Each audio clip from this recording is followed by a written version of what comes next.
Nahuli na ng mga otoridad ang top 2 municipal most wanted person sa isang operasyon sa Barangay Quezon Junior, Ormoc City. Ang detalye ng balita mula kay Patrolwoman Cristel Palafox.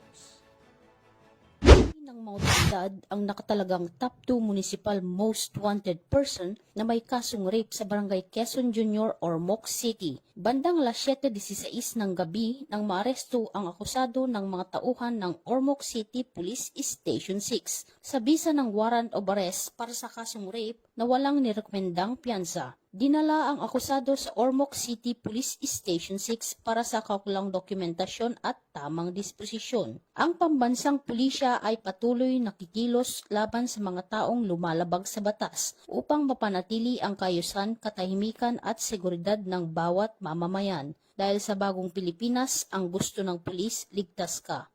Mula dito sa Eastern Visayas, ako ang inyong PNN correspondent, Patrolwoman Palafox, alagad ng batas, tagataguyod ng Balitang Pulis.